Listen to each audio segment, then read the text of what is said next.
Before we begin, understand this. This isn't a highlight reel. This is a story the league would rather you forget. If you value truth over tradition, if you believe the game deserves honesty, make sure you're subscribed to Dark Side of the NFL. We investigate what's hidden, we question what's protected, and we tell the stories that don't make the broadcast. For decades, the NFL celebrated violence as tradition. Big hits became highlights. Collisions became identity. The louder the impact, the greater the applause. Fans were taught to cheer destruction. Players were taught to endure it. Behind closed doors, something else was happening. Brains absorbing trauma silently. Damage accumulating without visible scars. Confusion dismissed as fatigue. Memory loss dismissed as age. Mood changes dismissed as personality. The league watched. The league listened. The league documented. Medical journals were published. Research began to emerge. Warnings became harder to ignore. But publicly, the message stayed the same. Football was safe enough. The risks were manageable. The science was inconclusive. That word became a shield. Used carefully. Repeated often. It bought time. Time to keep the product intact. Time to protect the brand. Time to delay accountability. Players trusted the league. Trusted helmets. Trusted protocols. Trusted promises. They believed pain was temporary. They believed damage would heal. They believed the league would protect them. What they didn't know was that the NFL already knew more than it was willing to admit, and silence had been chosen long before the truth reached the public. White heavy checkmark CTE was not discovered overnight. It did not appear suddenly. It was studied quietly, first in boxers, then in football players. Patterns began to repeat. Memory loss. Impulse control issues. Depression. Aggression without cause. Doctors raised concerns. Researchers published findings. Independent scientists asked hard questions. Inside the league, those questions were tracked, evaluated, categorized as threats. Acknowledging CTE meant acknowledging responsibility. Responsibility meant lawsuits. Lawsuits meant billions. So the league chose skepticism. Public doubt became policy. Internal awareness stayed private. Committees were formed, not to solve, but to slow. Statements were released with careful wording. Always cautious. Always conditional. Never definitive. Meanwhile, players kept colliding. Hundreds of impacts per season. Thousands across careers. Subconcussive hits ignored completely. No symptoms meant no problem, at least on paper. But brains do not need permission to deteriorate. Damage does not wait for consensus. And the league's denial created space for harm to multiply. While the spotlight stayed fixed on Sunday Night Football, white heavy checkmark families noticed changes before the league ever did. Short tempers, emotional distance, sudden paranoia. Men who were once calm became unpredictable. Men who were once joyful became withdrawn. Wives asked questions. Children felt fear. Doctors outside the NFL struggled to explain it. Then the autopsies began. Brains examined after death. Patterns impossible to dismiss. CTE was visible, documented, measurable, and devastating. Former players' brains told the truth that the league tried to soften. Yet even then, responses were careful. Expressions of sympathy, avoidance of causation, no admissions, no acceptance of blame. The NFL framed tragedy as coincidence, individual misfortune, anything but systemic harm. But repetition destroys coincidence. And the list kept growing. More names, more families, more questions, all while the league maintained that the science was still evolving. What evolved faster was the damage itself. And by the time the public caught up, the league had already prepared its legal defenses. Because knowing the truth is one thing, admitting it is another. If this story is making you uncomfortable, that's not by accident. These are not isolated cases. They are patterns. And patterns only survive in silence. If you think these stories deserve to be told, leave a like, share this video, and help push these conversations beyond league statements and PR narratives. Your support keeps this channel independent and these stories visible. White heavy checkmark inside league headquarters, documents piled quietly, emails exchanged in cautious language, medical advisors debated phrasing, not outcomes. Words mattered more than consequences. Correlation replaced cause. Possible replaced proven. The league funded studies it could influence. Research with guardrails. Boundaries carefully drawn. Anything definitive was dangerous. Anything vague was useful. Public messaging followed legal strategy. Every press release passed through lawyers first. Doctors who challenged the narrative were isolated. Their credibility questioned. Their motives scrutinized. Some were pushed out of committees. Others were discredited publicly. Meanwhile, internal committees met behind closed doors. They tracked media coverage. They tracked lawsuits. They tracked public sentiment. They did not stop the game. They did not reduce collisions. They did not slow the product. Revenue kept rising. Broadcast deals expanded. Stadiums filled. Fantasy leagues exploded. The violence remained the centerpiece. Because violence sold. And acknowledging harm threatened the entire machine. So the NFL chose control over candor. Delay over disclosure. Image over integrity. They understood the risk perfectly. They simply calculated that admitting it would cost more than denying it. White heavy checkmark players were never shown the full picture. Consent was incomplete. Warnings were softened. Risks were minimized. Rookies arrived with dreams. They signed contracts without understanding consequences. Helmets became symbols of safety. But helmets do not protect brains from acceleration. They reduce fractures, not trauma. This distinction was rarely explained. Concussions became the only metric. If you didn't black out, you were fine. If you didn't collapse, you played. Subconcussive hits were invisible. Yet they were constant. Linemen absorbed hundreds per game. Linebackers launched themselves repeatedly. Practice drills repeated impacts endlessly. Recovery was never complete. Damage layered itself silently. But the culture rewarded toughness. Pain was proof of commitment. Admitting symptoms was weakness. Silence was loyalty. The league encouraged this mindset indirectly. Bonuses rewarded availability. Rosters punished caution. Medical staffs were employed by teams. Conflicts of interest went unquestioned. Everything aligned to keep players on the field. And when careers ended, support faded quickly. The league celebrated legends, but distanced itself from their decline. Because responsibility ends when accountability begins. White heavy checkmark lawsuits eventually broke the silence. Former players united. Stories converged.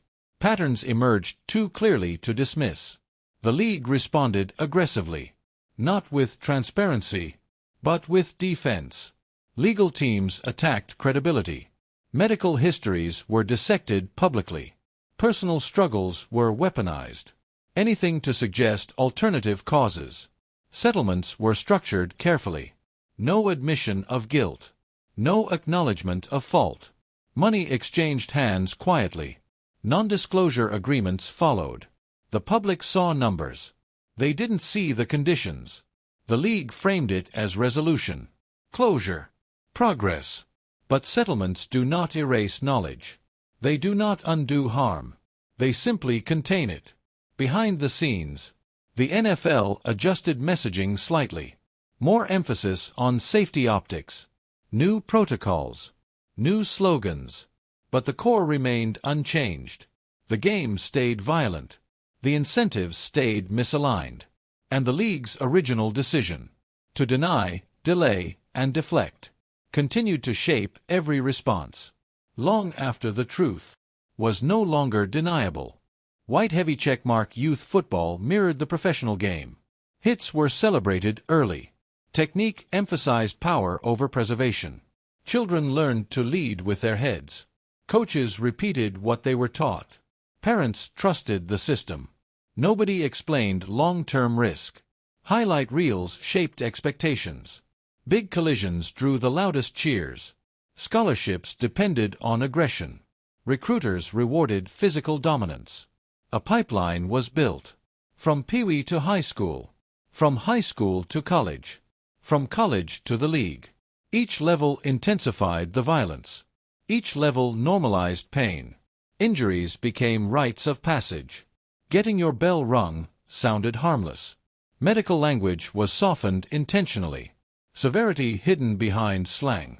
The league funded youth programs. They branded safety initiatives. They promoted better helmets. But did not reduce contact. They marketed reassurance, not prevention. The system expanded globally. The audience grew. The stakes increased. But the human brain remained fragile.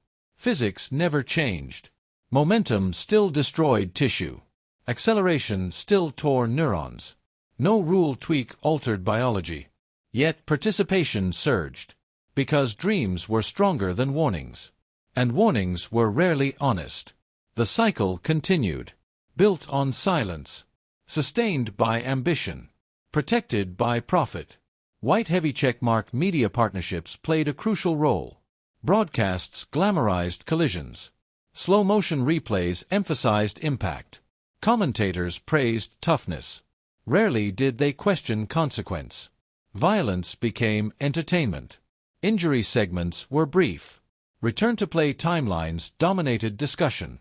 Long-term health was ignored. Networks depended on access. Access depended on compliance. Critical voices lost credentials. Investigative stories struggled for airtime.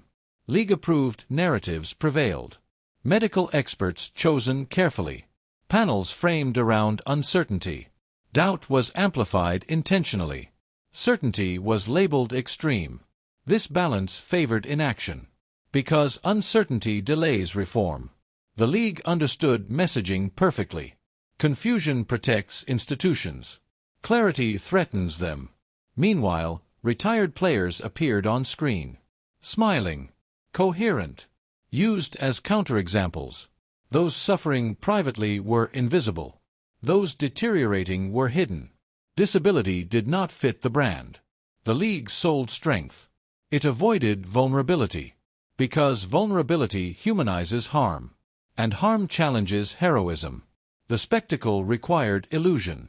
That football was dangerous. But manageable. That risk was personal. Not systemic. That the league was doing enough. Even when evidence said otherwise. White heavy checkmark inside locker rooms. Whispers replaced discussions. Veterans warned rookies quietly. Stories shared in fragments. Names of fallen players mentioned carefully. Some laughed it off. Others listened closely. Everyone kept playing. Contracts are short. Careers are fragile. Fear of replacement outweighed fear of damage. Team doctors became gatekeepers. Players learned which symptoms to hide. Headaches were minimized.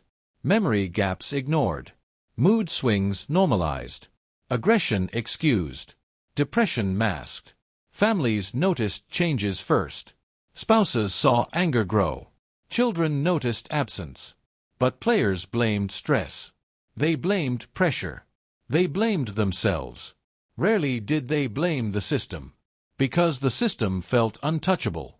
Retirement brought no relief. Symptoms followed them home. Isolation replaced camaraderie. Identity dissolved. The game left scars beyond the body. Many struggled to adapt. Some self-medicated. Some withdrew. Some reached breaking points. When tragedy struck, the league expressed condolences. Momentary concern. Then moved on. Because the schedule continued. The games aired. The revenue flowed. And the cost remained personal. While the profits stayed institutional. White heavy checkmark as evidence mounted, the league shifted tactics. Denial became deflection. Deflection became minimization. Language softened carefully. CTE was acknowledged posthumously, never preventively. Responsibility was pushed toward individual choice. Players were portrayed as informed adults. Risk was framed as voluntary. But information had always been incomplete. Consent had always been shaped. The league highlighted rule changes. Targeting penalties. Helmet standards. Sideline protocols. These measures looked decisive on paper. In reality, they addressed optics more than cause. The game remained collision-based. Speed increased. Players grew bigger, faster, stronger. Physics intensified. Brains absorbed more force, not less. Practice restrictions helped marginally. But games carried the real damage. And games could not be softened without altering the product itself. That line was never crossed. Because entertainment came first. Always. Owners spoke of progress. Executives spoke of innovation. But former players spoke of decline. Of confusion. Of pain. Of lost time. Their voices struggled to compete with billion-dollar broadcasts. And progress became a performance. Visible enough to reassure. Insufficient enough to matter. The illusion of safety endured, while damage continued underneath. Science continued advancing regardless of resistance. Brain banks grew. Case studies multiplied. Patterns became undeniable. CTE was no longer rare. It was prevalent, especially among linemen, especially among those with long careers. Subconcussive hits proved devastating over time. This reality challenged every defense. The league responded with distance, funding research while disputing conclusions, promoting safety while resisting causation.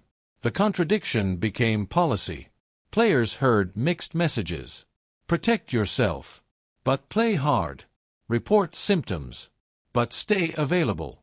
Trust the process, but don't question authority. Confusion benefited the league. It spread responsibility thin. It diluted accountability. Meanwhile, retired players struggled publicly. Some testified before Congress. Some begged for recognition.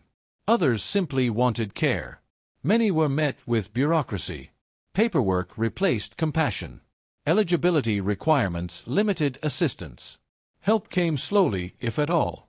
And the league maintained its position. Concern without culpability. Support without ownership. Progress without reckoning. Because reckoning would mean admitting that the damage was not incidental. It was structural. And structure is the hardest thing to change. White heavy checkmark. The tragedy of CTE lies in its invisibility. It cannot be X-rayed. It cannot be reversed. It reveals itself slowly. Often too late. Players lived years unaware. Symptoms mistaken for stress. For aging. For weakness. By the time diagnosis was possible, options were limited. Families carried the burden. Watching loved ones change. Watching memories fade. Watching anger replace warmth. The league remained distant. Public sympathy was measured. Language carefully restrained. No apologies were issued, because apologies imply fault. Instead, memorials were held. Moments of silence observed. Names honored briefly, then removed from conversation. Tragedy was ritualized, contained, separated from cause. But grief does not respect containment. It demands answers, and answers lead back to decisions, to warnings ignored, to evidence delayed, to profits protected. CTE was not an unforeseeable outcome. It was a predictable consequence, and the league chose to live with it. As long as it remained unseen, as long as it remained after retirement, as long as it remained someone else's problem. White heavy checkmark. Over time, the league refined its defense. Legal language became more precise. Risk disclosures grew longer. Waivers grew thicker. Responsibility was shifted quietly. From institutions to individuals. from systems to choices. But choices require full truth. And full truth was never provided. Players were told the game was dangerous. They were not told how irreversible it could be. They were not told how cumulative damage works. They were not told that symptoms could appear decades later. That personality could fracture slowly. That memory could dissolve silently. The league protected itself through complexity. By burying truth in paperwork. By framing harm as uncertainty. By delaying clarity until damage became undeniable. Former players became living evidence. Walking reminders of decisions made years earlier. Some fought publicly. Some faded privately. The league adjusted benefits carefully. Enough to appear responsive. Not enough to admit fault. Because fault opens doors. To lawsuits. To reform. To structural change. And structural change threatens power. So the league maintained balance. Not moral balance. Financial balance. Between outrage and indifference. Between acknowledgement and denial. Between caring and conceding. And in that balance, the truth remained contained. Never fully confronted. White heavy checkmark for fans. Reckoning is uncomfortable. Football is more than entertainment. It is ritual. Identity. Community. Questioning it feels like loss. But silence comes with cost. Loving the game does not require ignorance. It requires honesty. The league's greatest success was convincing the public that harm was unavoidable, that damage was the price of greatness, that suffering was noble. But suffering chosen without full knowledge is not sacrifice, it is exploitation. Players were never reckless. They were conditioned. They were incentivized. They were protected selectively. Understanding this shifts blame upward, toward leadership, toward owners, toward executives who calculated risk. From boardrooms, not locker rooms. Real reform demands discomfort. Independent medical authority. Transparent data. Limits that reduce spectacle. Changes that prioritize longevity over highlights. The league can evolve, but only if pressure remains constant. Because institutions do not change willingly. They change when forced. When silence breaks. When narratives shift. When fans demand better. When truth becomes louder than tradition.